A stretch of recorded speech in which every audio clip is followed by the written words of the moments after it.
So hi everyone, thanks for coming online and in person. Today we have Donovan, and he's going to talk about homological comparison of resolution and smoothing. Thank you, Brescia. Thank you, Kevin, for the invitation. Thank you all for joining. Yeah, good to be in Sydney, if only online. So I wanted to talk about work in progress, as we say, relating resolutions and smoothings.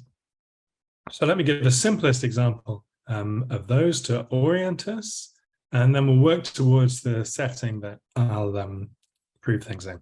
Well, the proof is in progress. But... So singularity xy equals 0 in the plane. Just like this, singular point at 0. And there are two classic things we can do with this.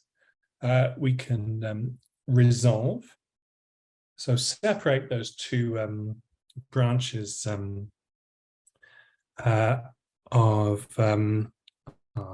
singular curve, say along an axis z going like so. So this is a z-axis, and I make a z equals epsilon and z equals minus epsilon branch. So that we call a resolution. And we can also do a smoothing, which is, in this case, taking the equation of the singularity and allowing that 0 to vary. There's a t here, xy equals t. And significant proportion of the time preparing this talk was learning how to draw this surface. Turns out to be many ways to draw a saddle point badly. So here's my attempt to draw that surface. So of course for t equals 0, we have that singularity. But for non-zero t, we have some smooth curves, so we call that a smoothing. And notice that as an abstract variety, this is quite boring, because we can project in the xy direction. So projecting like this, projecting to the horizontal plane, that's an isomorphism. So abstractly, it's isomorphic to affine space. Now, in terms of morphisms, x is including in the smoothing curly x, and the resolution has a map to x, which is just taking 2 points and mapping them to the singularity. And the point is that these two things we're doing, these two spaces are, let me say vaguely, homologically nice. So, for instance, if I have a coherent sheaf on one of them, then I have finite resolution of that by locally freeze, which is not the case on the singularity. If I take the structure sheaf of this singularity, that does not have that property. It has infinite resolutions. So we might care about that. And we might therefore ask, given these two different ways of making a homologically nice space from the singularity, how are they related? So in general, there's no good answer, I would say. But let's work towards a setting where we do have an answer, and explain why. It's the goal of this talk. So let always the singular locus of x be z, so it's just a point for us here. It's a point in codimension 1 in a curve. And let's ask the question, are y and x related homologically?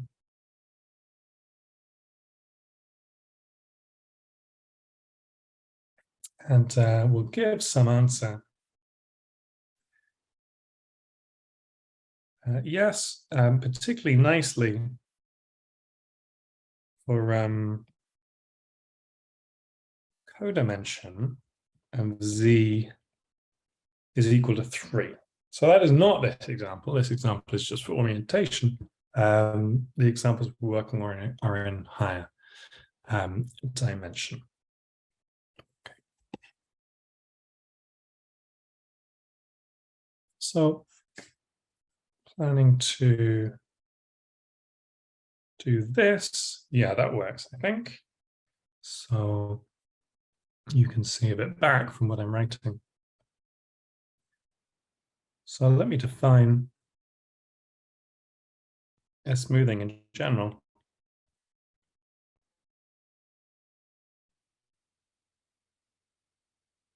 Smoothing xt of x to be a family for a parameter t in a field. Could take complex numbers where the 0 fibre is our x, and we have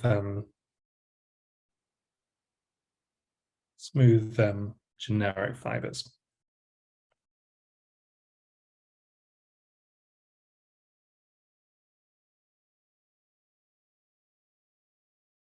And this is an example, because if I look at the other projection of curly x, the smoothing to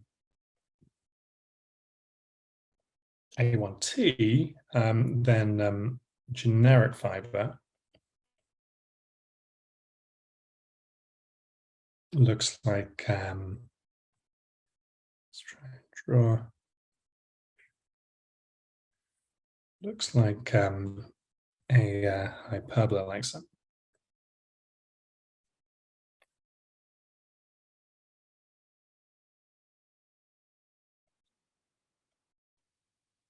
And resolution y of x. We take a map y to x, a bit more technically, but it's proper, so fibers are proper. In this case, they were finite, but in general, we could have things like projective varieties, and it's birational. So it's an isomorphism on a large open set. So that's our setup. And now let's get going with an example where we'll attempt to prove something.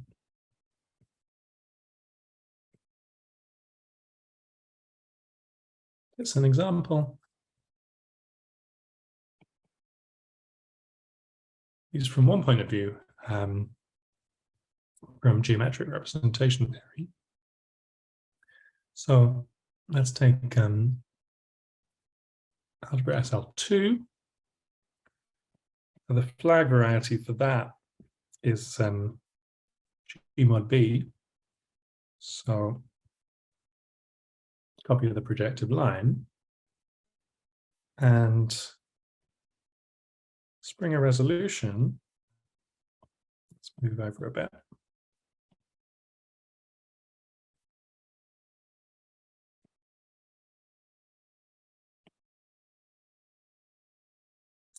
is defined as a rank 2 bundle over this flag variety.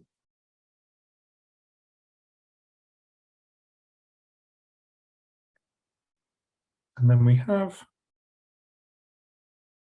a morphism from this to some fibre product here. So G with the Cartan over quotient by the var group. And that, by construction, maps into G times H. So I want to see this as an example of the setup I want. So bottom left have something singular embedding into something smooth, indeed affine. Then G twiddles, however it's constructed, is smooth. It's a bundle. It's a resolution of this singular thing. But now a step which I've not seen, although I'm sure it's standard, but this might be a bit of an odd thing to do. But it's part of the construction I'll use in general. So what I do is I blow up a Borel here. So I have to say how I put that Borel into G times H. So the Borel is including into G, but I have a quotient to H. And note that that's of dimension 2 in this case. And so I get some blow up here. So counting dimensions, this B is codimension 2. So if I do the blow up, along with the construction of blow up,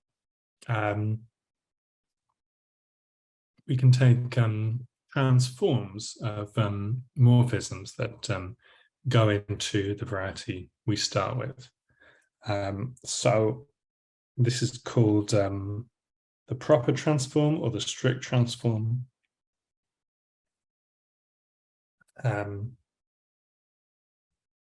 My claim is that you can, at least in this case, I don't think it's a general phenomenon as far as I know.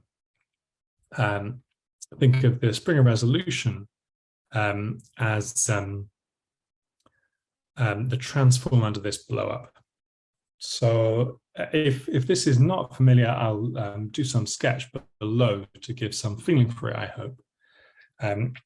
But this is the sort of diagram I want to form. And yeah, let me set some notation for it as follows. So I want my Springer resolution G twiddles to be denoted as Y, and it's including in B and mapping to the singularity X. Moving on down.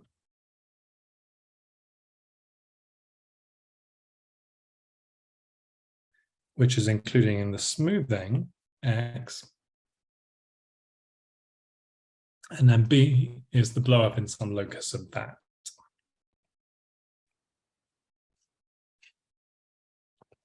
So if it helps in coordinates, we can express this in the following way, that X is just affine 4 space with coordinates x, y, z, w, say. And then this singularity is simply a quadratic cone xz plus yw equals 0. And with this choice of coordinates, my L is a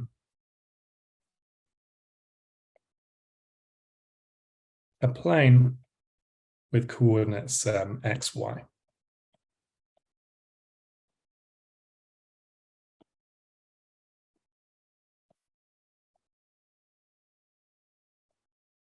Okay.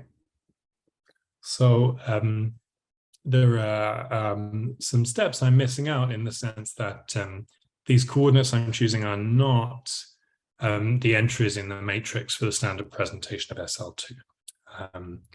You have to play around a bit to get this point of view. But having done that, the square at the top can be simply said in this way.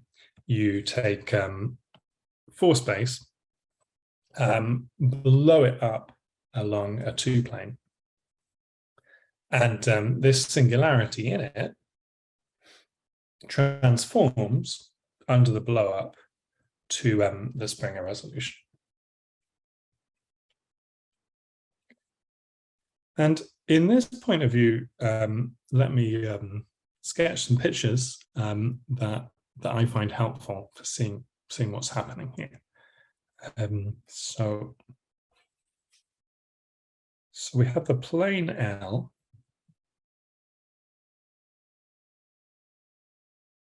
and we have 0 in that. So where x and y are both 0. So over that point, the singularity x consists of a whole 2-plane with coordinates z and w. But over a generic point of L, we just have a line. So we try and sketch that like so.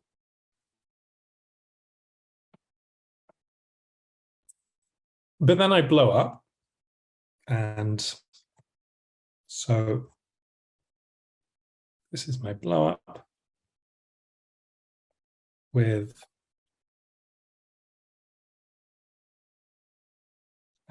exceptional locus like this.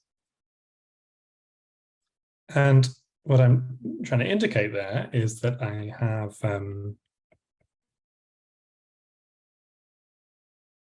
a family of P1s over L. So that's what the exceptional locus is by definition when we're blowing up something in codimension 2. And then what is my Y? So this down here was my X. But my Y is the transform of that X.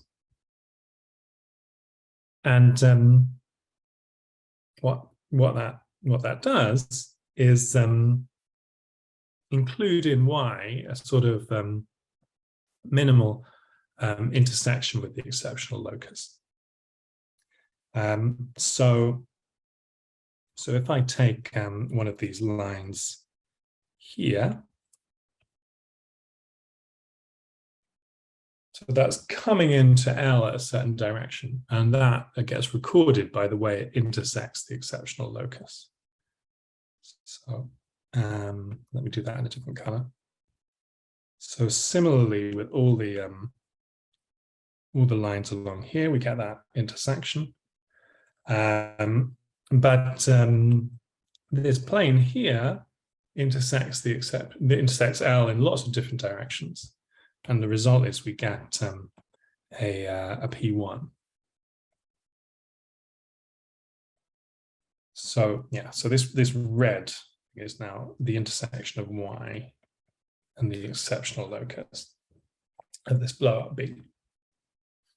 Okay, so that's an admittedly eccentric way to view the Springer resolution of SL2, but it's going to be fruitful for us, and I'll build up more examples using this setup so that we've got at the bottom. So this abstraction of the Springer resolution square at the top.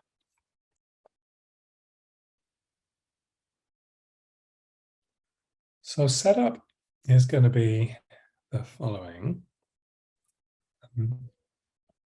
So we've got this setup, and on the one side we have a resolution, and on this side we have smoothing.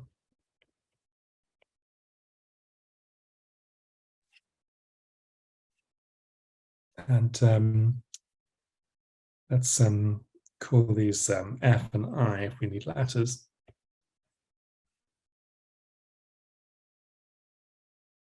And we said this should be a transform.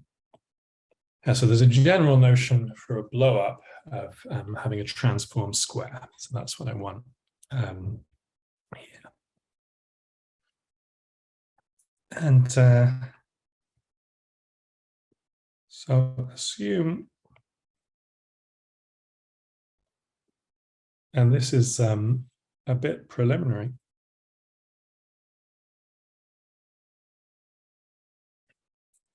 as we're in the process of proving the theorem I'll state. But let's assume that the singularities of X are ordinary double points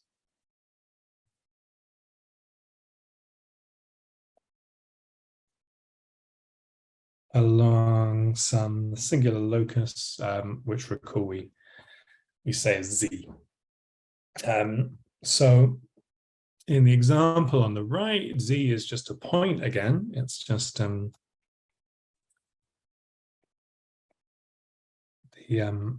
point 0. And it's an ordinary double point in the sense that the local equation around it is quadratic. So we're talking about a family version of that condition. So this is a mild sort of singularity, and expect that what I say can be proved much more generally, but I don't know how. So a motivation for this project was to go as general as I could under this simplifying assumption, and see what comes next. All right, and then some dimension assumptions which I prepared you for, that I want Z to be codimension 3, and I also want L to contain Z, because L is the locus I'm choosing to blow up to resolve this singularity, right? So it makes sense that L should contain Z, and I also want L to lie in X, for a similar reason, that it's X that we want to modify. And making it to be codimension 1 has the consequence that generically it won't do anything. So that's what's happening in this picture here. We're blowing up X along this codimension 1 thing, L.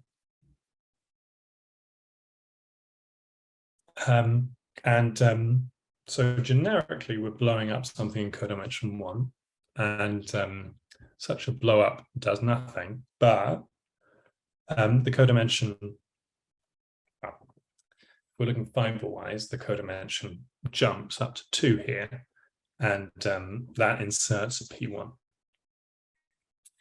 So it makes sense to have that codimension 1 condition so that L generically doesn't affect things, it just affects things at the singularity. And yeah, as we said, codimension 2 to make the overall codimension of Z equal to 3.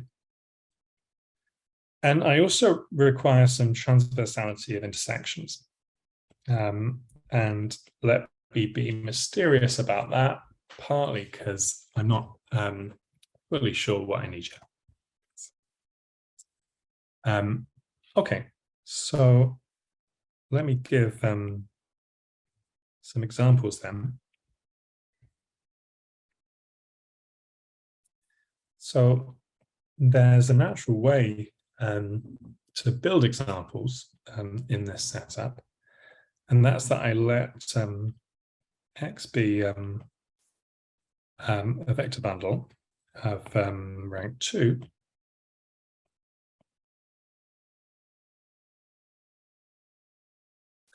with a cosection C. So maybe a little unfamiliar, but I just mean on each fiber, I have an element of a dual of that vector space. And then I can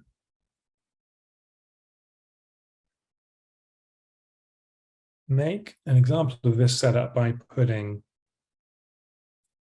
let me write X to be the kernel of C, L to be the 0 section of the vector bundle, and Z to be the zeros of C in L.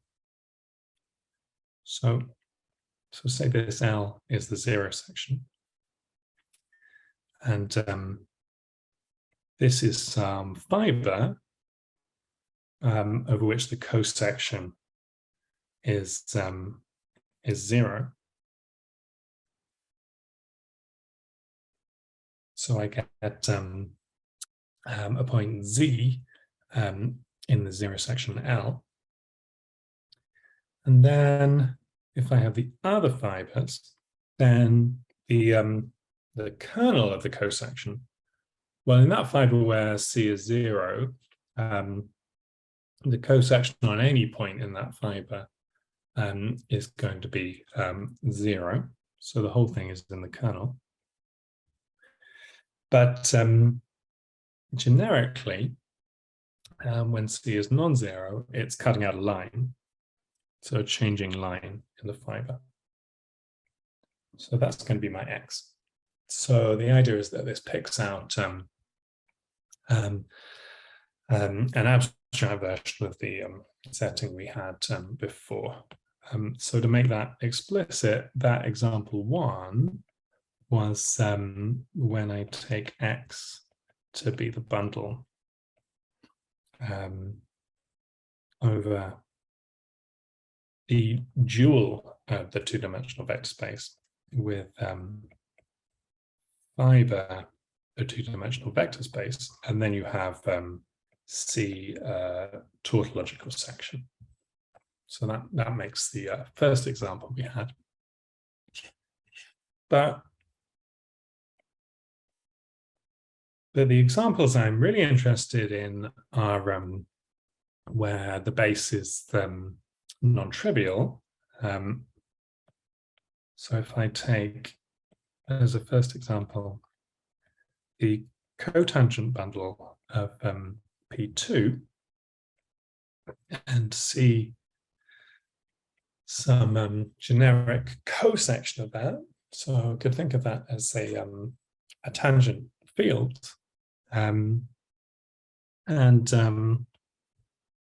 Z then just equals 3 points in P2. So what do we get then? We have the cotangent bundle of P2. So this is some smooth fourfold. And this construction is giving us singular threefolds in there. And explaining how to resolve them to give certain y's. Okay, and let me just sketch one more example. That if I take P3, so that would be a trivial bundle on P3. Instead, let me take a bundle of degree -2 and take it twice. So that's my X, my curly X, my smooth thing. This time it's a fivefold. And I get these singular fourfolds from, again, generic sections. And now Z is an elliptic curve. So the calculation there is that the canonical class of P3 is 4, and that cancels out with the 2 2s when I take a curve of degree 2 2. So that's the effect of this construction, to take a curve of degree 2 2 in P3. So that's giving us an elliptic curve. So these things start to appear under our setup. So now let me state the result and give some idea of how it's proved and why some of these assumptions are justified. Although part of the interest of this project is that I still feel I don't really understand why. But yeah, anyway. So recall that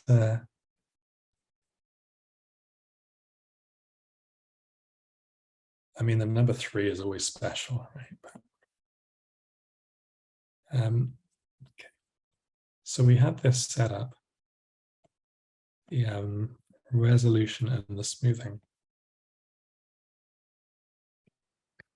And after all this build up, we do, in some sense, the most natural thing to homologically relate them. And that's compose the resolution and the smoothing G, and consider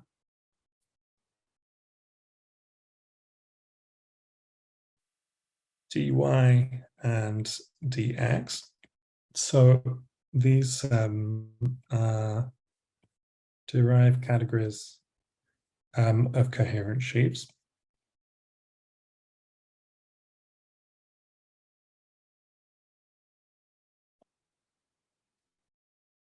But as we're on smooth spaces, everything can be resolved by vector bundles. So we can think of vector bundles appear in these categories, as do complexes of vector bundles. And G induces a functor of push forward. So that's the push forward on vector bundles extended to complexes and other structures.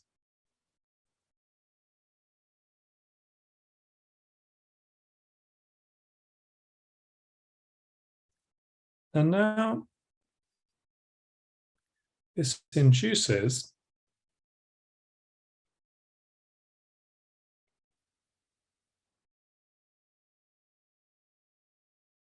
the following.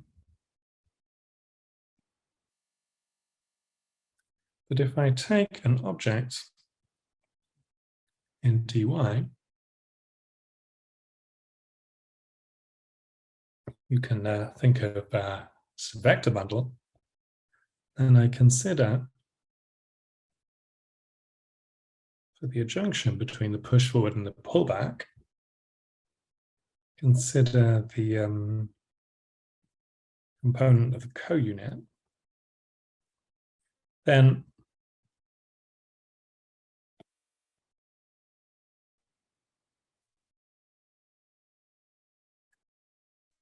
I can form an object also in dy by a construction known as cone.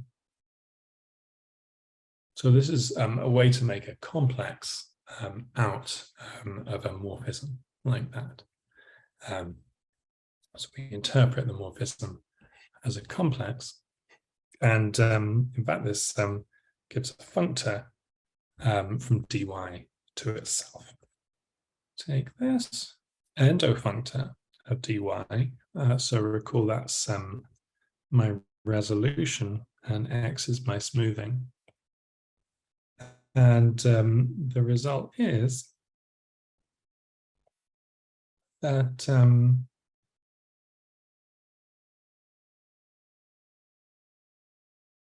S is an autoequivalence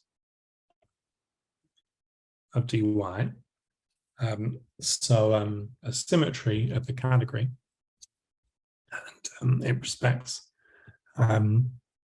natural structures on the category. So triangulated structure, for instance. And this autoequivalence has a particular description. Let me write it down and then explain the pieces.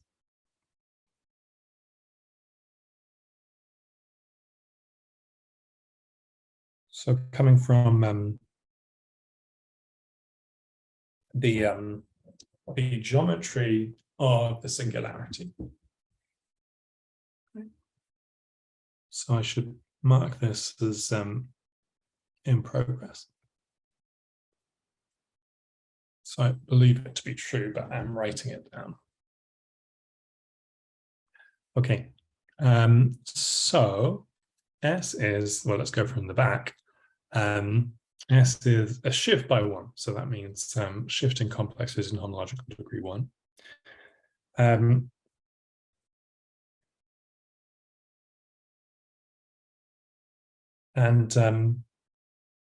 it's a twist by a line bundle, and that line bundle comes from considering X as a divisor in the smoothing. So that's what I'm denoting by L. So we just twist by that line bundle, pull back to the resolution. And then T is something that needs explaining. It's a certain spherical twist over base Z. So remember, Z is the singular locus of X.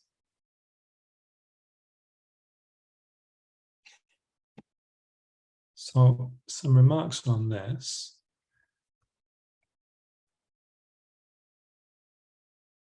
So for x affine and this L trivial, so example 1 of this appeared in a paper of mine with Siegel around 2012. And could you remind us of what example 1 was? Oh yeah, so example 1 was the Springer example. So in that case, X was affine full space and a quadric cone in it. So that's the inspiring example. And so some more general setting is proved more recently in placenta Bondau.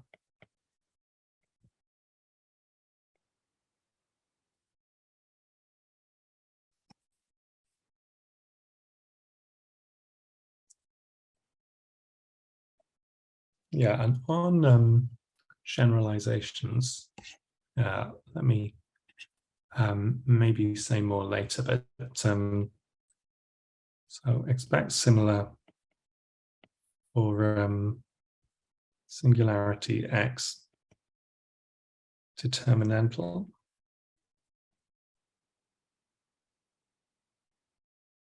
And so on. I mean, so by that I mean if I take X, curly X to be a space of matrices and take the determinant function in that,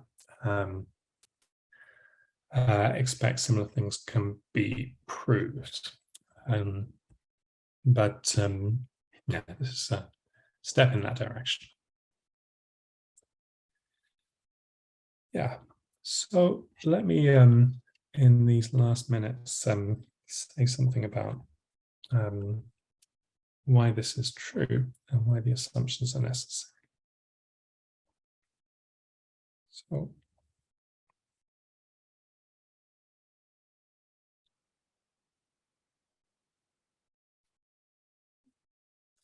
So S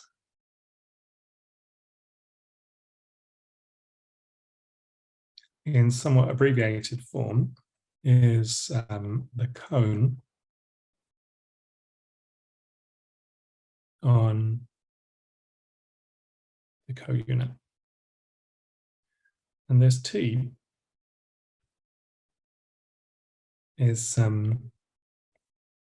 a similar cone, but for another functor, which I should be calling F rather than G.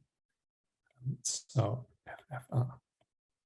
So that's a functor F and a right adjoint FR. Why this works? So it's coming from DZ and going to dy. So that's what I mean by twist over base Z. And let me just say that if I have a point in Z, so over point, then this F is going to give a fibre over that point. So F is the resolution with a certain degree. So it's a line bundle on a fibre of degree -1. So let's call that EP. And yeah, as it isn't shown elsewhere, let's recall that F denotes the resolution and I denotes the smoothing. And G is the composition of those things. So let me just assume that L is trivial. That simplifies the argument. And then we claim that in the blue corner, S is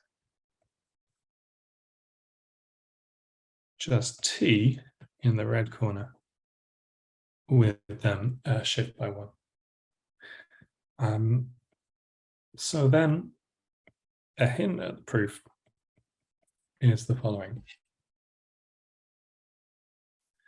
that in some sense we can generate the category by these objects EP and O.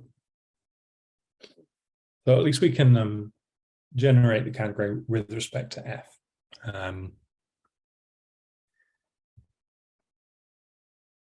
Because we're restricting the fibers to be just P1s under our assumptions. And given that,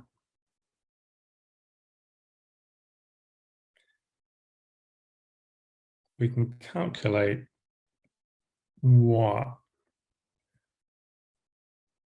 these generators go to under these two functors. And EP is easy because that degree -1 just means that it vanishes under push term. And then by construction of the functor, I get that this shifts by -1. And O shifts by 1 because I is the inclusion of a divisor. Whereas for the twist, so this is standard, but let me just quote it. So the shifts are determined by the relative dimension. So this is -3, that's our assumption. And then you can see the stars align. So yeah, so having constructed these quite natural functors, they get related under these geometric assumptions. Okay, so that's a good point to finish. Thanks everyone for your interest and any questions.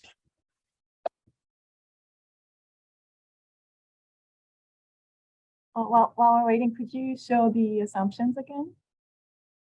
The statement of the theorem is on the derived level. Yes.